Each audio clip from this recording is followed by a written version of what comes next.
Welcome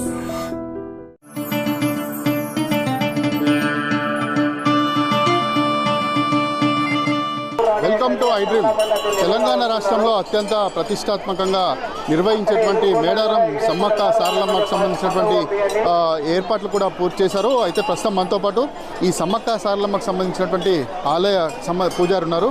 ప్రస్తుతం వారిని అడిగి తెలుసుకునే ప్రయత్నం చేద్దాం. చెప్పండి, ఈసారి ఎట్లాంటి ఏర్పాట్లు చేసింది ప్రభుత్వము? ఈసారి 1,10,00,000 మంజూరు చేయడం జరిగింది. శ్రీ మేడారం సమ్మక్క సారలమ్మ వనదేవతలు సందర్భంగా ప్రభుత్వము 2024 పురస్కరించుకొని 1,10,00,000 ప్రభుత్వం దేవాదాయ శాఖకు మన ప్రభుత్వం విడుదల చేయడం జరిగింది. ఈ యొక్క పనులు పూర్తిస్థాయిలో నిమగ్నం అయిపోయినాయి. భక్తులు అధిక సంఖ్యలో రావటం జరుగుతుంది. 1,50,00,000 వరకు భక్తులు వస్తారని అంచనా వేశాం. అదేవిధంగా బస్ సౌకర్యాలు కానీ, నీటి సౌకర్యం కానీ, విద్యుత్ సౌకర్యం కానీ, లైటింగ్స్ కానీ, క్యూ లైన్స్ కానీ అన్నీ పాసిబుల్గా చేయటం జరిగింది. అమ్మవార్లు ఫిబ్రవరి 21, 22, 23, 24 తారీఖు వరకు జాతర మహావైభవంగా జరగబోతుంది. ఆసియా ఖండంలో అతిపెద్ద జాతర అయినటువంటి శ్రీ సమ్మక్క సారలమ్మ మహాజాతర కాబట్టి 4 మూలల నుంచి భక్తులు అధిక సంఖ్యలో రావటం జరుగుతుంది.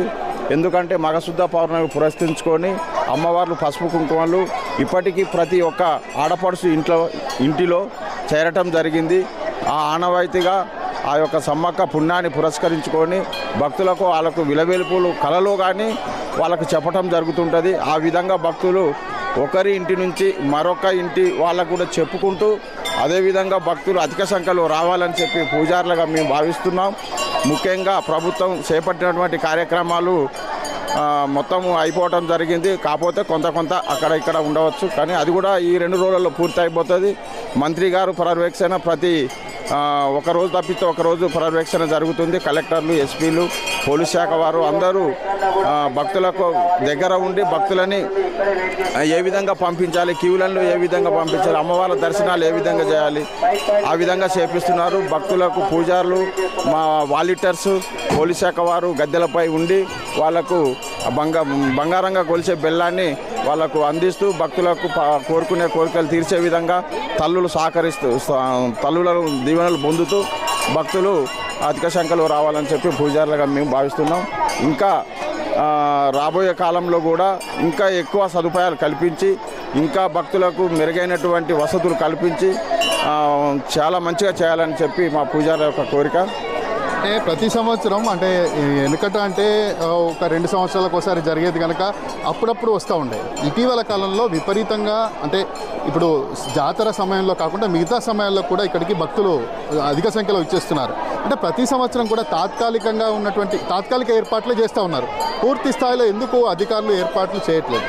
పూర్తి స్థాయిలో ఏర్పాట్లు చేయాలని మీ పూజారుల సంఘం తరఫున మీరేం చెప్పదలుచుకున్నారు ప్రభుత్వానికి?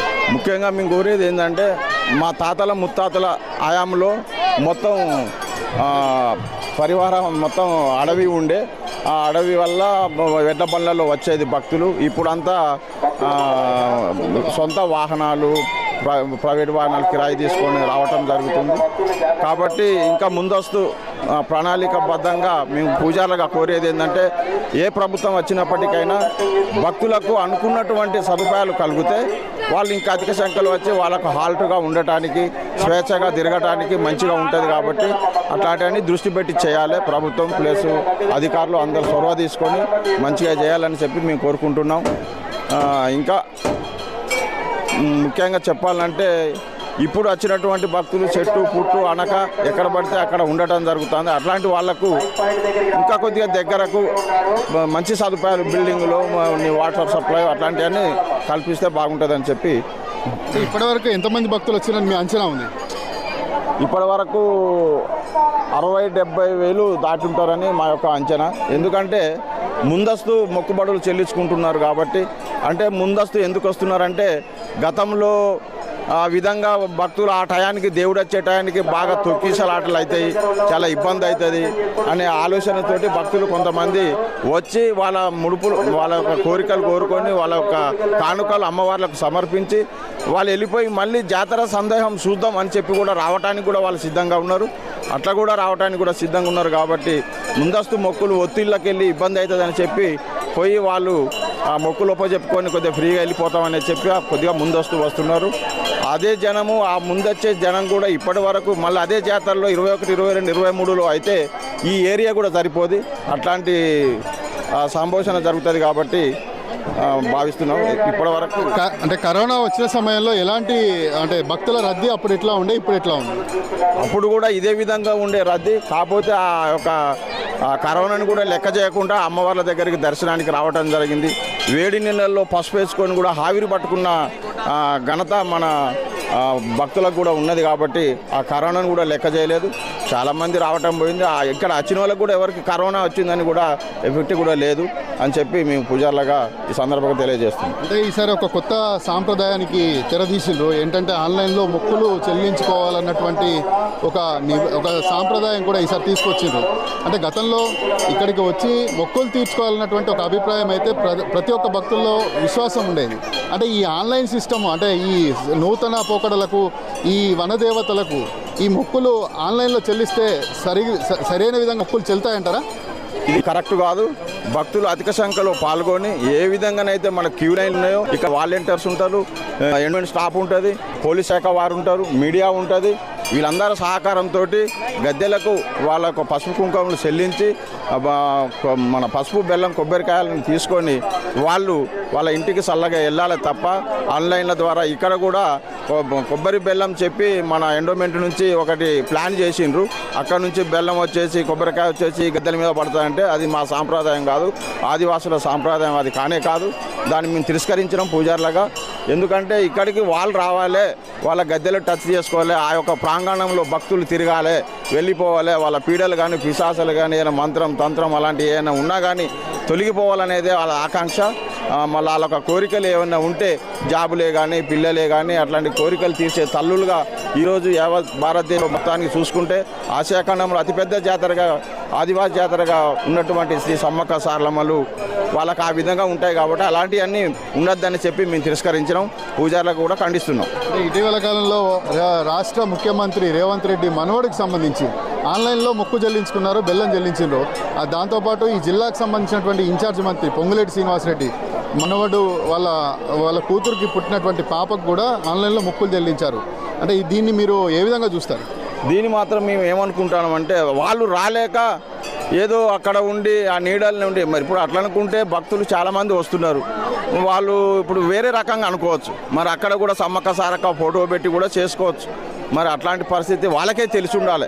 మనం అక్కడికి పోతే విలువ ఉంటుంది, దేవుళ్ళను చూసినట్టు ఉంటుంది, భక్తజనాన్ని చూసినట్టు ఉంటుంది. అక్కడ మనం ఇంకేం అభివృద్ధి చేయాలనేది ఆలోచన కూడా వస్తుంది. కాబట్టి మేము దాన్ని సరే ఏం పెద్దగా అనలేము కానీ కాకపోతే ఏంటంటే వాళ్ళ ఆత్మధైర్యం వాళ్ళకే ఉండాలి. వాళ్ళే గొప్పగా వచ్చి చూసి ఇంకా ఏమేమి మౌలిక సదుపాయాలు చేస్తే బాగుంటుంది అనేది ఆలోచన చేయాలి అనేది మా కోరిక. మీ పూజారుల తరఫున ఇంకేమైనా మీ డిమాండ్లు ఏమైనా ఉన్నాయా? ఇంకేమైనా మీరు ప్రభుత్వానికి ఏమైనా డిమాండ్లు పెట్టదలుచుకున్నారు? మా యొక్క డిమాండ్స్ అంటే మేము ఉన్నటువంటి 13 మంది పూజారులం ఉన్నాం. సమ్మక్కకు 5, సారలమ్మకు 6, పడిగిద్దరాజుకు 1, గోవిందరాజుకు 1, మొత్తం కలిపితే 13 మంది పూజారులం ఇక్కడ మెయిన్ హైకోర్టు ఆర్డర్ ప్రకారంగా ఉన్నాం. మాకు 33% మాత్రమే ఈ ఉండి ఆదాయాన్ని ఇవ్వటం జరుగుతుంది. కాబట్టి మాకు ఇంకా 43 ఆదాయం కావాలని చెప్పి మేము డిమాండ్ చేస్తున్నాం. అంతేకాకుండా గతా నుంచి మా తాతలు మా తండ్రుల కాడికి వెళ్ళి ఆనవాయితీగా వస్తున్నటువంటి జాతరలో మన బంగారము వెండి కానుకలు కూడా ట్రెజర్లా వాళ్ళు వేయటం జరిగింది ఎండోమెంట్ డిపార్ట్మెంట్స్. దాని ద్వారా కూడా మాకు ఆదాయం రావాలి కదా. ఆ ఆదాయాన్ని కూడా ఆ బంగారాన్ని వాటిని కరగదీసి డబ్బు రూపంగా మా పూజారులకు అందేయాలని చెప్పి మేము ఈ డిమాండ్ కూడా చేస్తున్నాం. అయితే ప్రతి ఒక్కరు కూడా ఇక్కడికి వచ్చి మొక్కులు చెల్లించుకుంటే తగినటువంటి పుణ్యఫలం దక్కుతున్నటువంటి ఒక అభిప్రాయాన్ని కూడా వీరు వ్యక్తం చేస్తూ ఉన్నారు. అయితే ఆన్లైన్లో మొక్కులు చెల్లించుకోవడం అనేది ఎక్కడైతే ఈ కోయలకు సంబంధించినటువంటి ఆచారం కాదు కనుక ప్రతి ఒక్కరు వచ్చి ఇక్కడికి వచ్చి మొక్కులు చెల్లించుకుంటేనే తగిన ప్రతిఫలం దక్కుతున్నటువంటి ఒక అభిప్రాయాన్ని కూడా వ్యక్తం చేస్తూ ఉన్నారు. ఎందుకంటే వనదేవతలకు వచ్చే క్రమంలో చెట్టు పుట్ట దీనికి సంబంధించినటువంటి ఏవైనా గాలి లాంటి ఏమైనా ఉన్నా కానీ ఇక్కడ తొలగిపోతాయన్నటువంటి ఒక అభిప్రాయాన్ని కూడా ఇక్కడ సమ్మక్క సారలమ్మకు సంబంధించినటువంటి పూజారి వ్యక్తం చేస్తూ ఉన్నారు. తమకు 33% మాత్రమే ఇప్పటికీ దీనికి సంబంధించినటువంటి ఉండి ఆదాయాన్ని మాత్రం ఇస్తున్నారు. తమకు దీని పరంగా కొత్త ప్రభుత్వం వచ్చింది కనుక తగినటువంటి న్యాయం చేయాలన్నటువంటి ఒక అభిప్రాయాన్ని కూడా వారు వ్యక్తం చేస్తూ ఉన్నారు. అయితే గతం కంటే ఈసారి ప్రభుత్వం తగినటువంటి ఏర్పాట్లు చేసింది. ప్రతి ఒక్కరు వచ్చి సమ్మక్క సారలమ్మను దర్శించుకుంటే